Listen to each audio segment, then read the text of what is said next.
Welcome to the Deep Dive, where we take your source material and really unearth those surprising nuggets of knowledge. Today, we're plunging into an ancient text that offers a truly unique window. A fascinating one, yeah. We're looking into the very first disciplinary rules for Buddhist monks. Exactly. Specifically, excerpts from a Pali text, Nissaggiya 8. That's a section laying out monastic codes, right? That's the one. It's an incredible glimpse, really, into their foundational daily life, the social dynamics, the whole ethical blueprint of this, well, nascent spiritual community. And our mission for this deep dive, we want to unpack one very specific, very detailed rule. It's all about how monks should interact with lay donors, specifically when getting robes. Right. And it's a story with, well, a surprising amount of detail, unexpected implications even. It really shows you just how meticulously early monastic life was structured, all about maintaining integrity and public trust. Okay, so let's kick things off. I need to set the scene. Ancient city of Savatthi. Specifically at Jetavana and Nathpatika's monastery. That's our location. And the main character, so to speak, a monk called Venerable Upananda Sakyaputta. Exactly. And the story starts with a layman, a householder, talking to his wife. He says he wants to offer a robe to this Venerable Upananda. But here's the twist. Someone overhears this private chat. Yes, another monk. The text calls him a pācittiya, basically an alms mendicant monk, someone collecting alms. He hears the whole thing. And this is where it gets really interesting. This monk, maybe he thought he was doing a good thing. Perhaps, yeah. Good intentions. He goes straight to Upananda and tells him, hey, this layman is planning to give you a robe. So what does Upananda do? Well, Upananda then goes directly to the layman. And the text is very specific here. He does this uninvited. Uninvited, that's key. The Pali is pube apavarito. Exactly, meaning the layman hadn't asked him, hadn't said, Venerable sir, what kind of robe would you like, or anything like that. Upananda just shows up. Wow, okay. And then... He asks him, friend, is it true you want to give me a robe? The layman says yes. And Upananda doesn't just say, thank you. No, not at all. He gets specific. He says something like, well, if you're going to clothe me with this kind of robe. What use is a robe I wouldn't wear? This kind of robe. So he's specifying qualities like length or material or... Precisely. Could be long, wide, tight-fitting, or maybe a fine, delicate, perhaps expensive material. The text implies he's asking for something particular, maybe better than standard. And the layman's reaction, I can almost guess. Oh, he's not pleased. The text says he gets annoyed, starts grumbling, thinks, wow, these Sakyaputta recluses, greedy, discontented, so hard to please with robes. And he's especially ticked off because Upananda came uninvited and started, well, specifying, dictating terms almost. Exactly. That's the core of his complaint. The lack of invitation followed by the specific demand. So this grumbling doesn't just stay with the layman. Other monks hear about it. Yes, the monks who are described as apicca, those with few desires, the more ascetic ones, they hear the complaints. And they're not happy either. Not at all. They're displeased with Upananda's conduct. It reflects badly on everyone. So what do? They take it higher up. They do. They report the whole incident, Upananda's actions, and the layman's reaction directly to the Buddha. Which tells you this wasn't seen as just, a minor social blunder. No, it was seen as something potentially damaging to the Sangha's reputation. So the Buddha hears the report, calls Upananda in, asks him, is this story true? And Upananda confirms it. Okay. Then the Buddha asks this absolutely crucial question. Upananda, this layman, was he a relative of yours or unrelated? The relative question. And Upananda says... Unrelated, Bhagavan, unrelated. And that seems to be the trigger for the Buddha's strong response. It is. The Buddha calls him a Moggapurisa. Moggapurisa. What does that translate to? It's harsh, foolish man, worthless person, something along those lines, a strong rebuke. Wow. And why the strong reaction specifically because the layman was unrelated? The Buddha explains. He says an unrelated person doesn't know the monk's specific needs or what's suitable. More importantly, he says Upananda's behavior isn't for the satisfaction of those who are not satisfied, nor for the increase of satisfaction for those who are satisfied. Meaning it damages public perception. It turns potential supporters away and disappoints existing ones. Precisely. It undermines trust. Especially with unrelated donors, where there's no family obligation, the interaction needs to be completely above board, free of any pressure or appearance of greed. So the unrelated status is about maintaining that clean boundary between the monastic community and the general public support system, preventing any hint of coercion. That seems to be the core principle, yes. Yeah. It ensures generosity remains spontaneous and respected. And this whole incident, Upananda specifying the robe to the unrelated, uninvited layman, it leads directly to a formal rule. It does. This becomes the basis for a specific type of disciplinary rule called a Nissaggiya pācittiya, Which involves forfeiture of the item in question, the robe, in this case, and then an act of expiation or confession by the monk.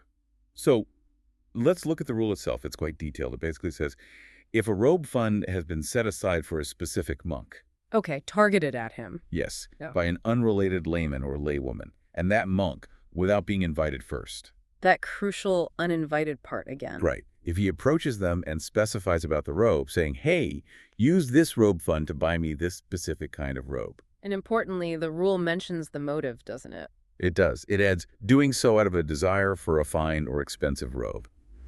If all those conditions are met, then it's a Nissaggiya pācittiya offense. That's remarkably precise. Let's maybe unpack some of those Pali terms you mentioned earlier just to see the level of detail. Sure.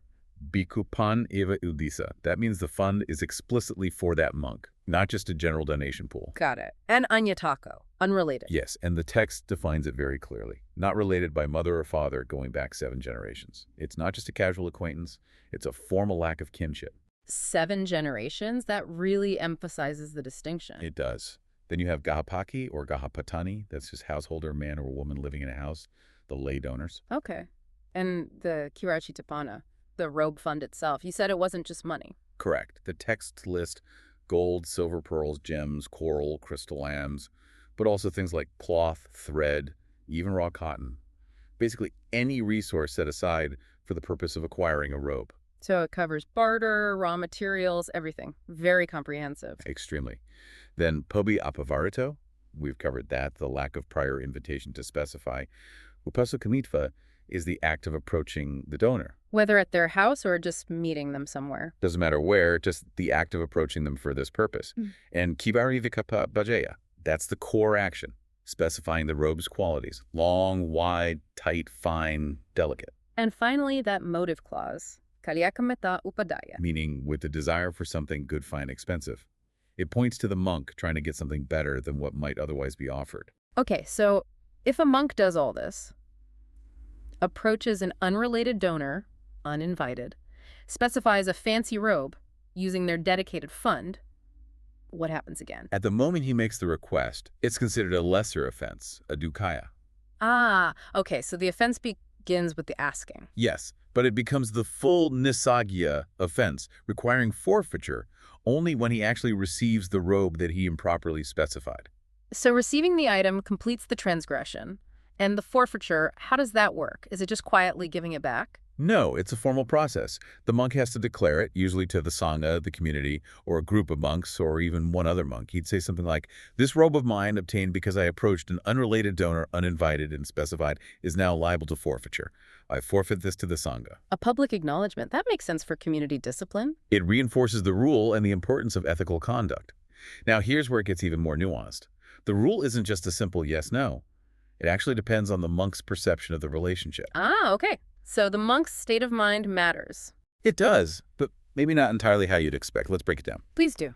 Scenario 1. Donor is unrelated. Monk knows they're unrelated. That's a clear Nissaggiya pācittiya if he specifies. Makes sense. That's the core case. Scenario 2. Donor is unrelated, but the monk is doubtful about the relationship. Maybe he thinks they might be related.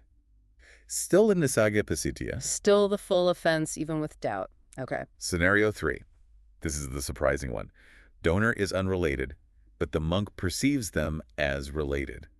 He genuinely thinks they're family. So an honest mistake in perception. Even then, it's still a Nissaggiya pācittiya offense. Wow. So the objective fact they are unrelated overrides the monk's subjective belief. That's strict. Very strict. It shows how seriously they took maintaining that boundary with unrelated supporters. The fact of the relationship is paramount for this particular offense. Okay, but what if it's the other way around? What if the donor actually is related? Then it changes. If the donor is related, but the monk mistakenly perceives them as unrelated. He thinks he's breaking the rule, but isn't. Right. In that case, it's only the lesser offense, the dukkaya. Okay. Same if the donor is related, and the monk is doubtful, also just a dukkaya. And if the donor is related and the monk knows they're related, Then no offense at all, anapati. The family connection changes the dynamic completely. Specifying to a relative is acceptable under this rule. Fascinating. So kinship really is the key differentiator here. It appears to be, yes. Are there other situations where this rule doesn't apply? Other exemptions? Yes, quite a few important ones. We just covered dealing with relatives, yitakanat, Yeah. it's exempt. Right. Also, if the monk was invited by the donor to state a preference, pavaritana, if they ask, what do you need, then specifying is fine. Okay, so the invitation negates the offense. Makes sense. Also, if the monk is specifying on behalf of another monk, Nissaggiya, maybe helping out a fellow monk who needs a particular type of robe. So acting for someone else's benefit is different. Seems so. And if the monk is using his own funds, atano danena, to ask the donor to procure the robe, maybe the donor is acting as an agent. That's also fine. Using his own resources. Okay, here's an interesting one. If the donor intended to buy an expensive robe anyway, but the monk specifies, and then the donor ends up buying a cheap one instead. Mahagasa petukamasa, apagasitapati. So if the monk's request for finery actually results in getting something less fine, there's no offense. Apparently not. According to this clause, it's quite specific. What else? Exemptions for monks deemed insane, ummatakasa, which is common in monastic law. Standard legal ethical consideration. And as often happens when a new rule is first established, the very first offender, the one whose actions prompted the rule, in this case Upananda theoretically, is sometimes exempt, adikamikasa, because the rule didn't exist when he did the action. Right, the precedent setter. These exceptions, they really paint a picture, don't they? They show the system wasn't just rigid. It considered intent, relationship, invitation, benefit to others. It's a complex ethical calculation. It absolutely does. This whole deep dive into just one rule, it really reveals that intricate social contract between the monks and the lay community. It's far beyond just don't ask for fancy robes. It's about trust, perception, avoiding greed or coercion, and fostering genuine, unpressured generosity. So our journey into Nissaggiya 8 today, it's shown us, I think, just how incredibly granular, how deeply considered these rules were right from the early days of the Buddhist Sangha. Absolutely. It's a fascinating insight into their sheer commitment to ethical conduct, and maybe just as importantly, to maintaining public faith and trust. Yeah, that level of detail, focusing so intensely on a monk requesting a specific kind of robe from an unrelated person. It really highlights a timeless challenge, doesn't it? Yeah. How do we navigate that delicate dance of giving and receiving, of generosity? How do both sides maintain integrity and respect? It's a fine line. And it makes you wonder, outside of ancient monasteries, just in our own lives, how often do our own intentions, maybe even genuine needs, get misunderstood? Right, or how often do interactions get complicated because we didn't communicate clearly?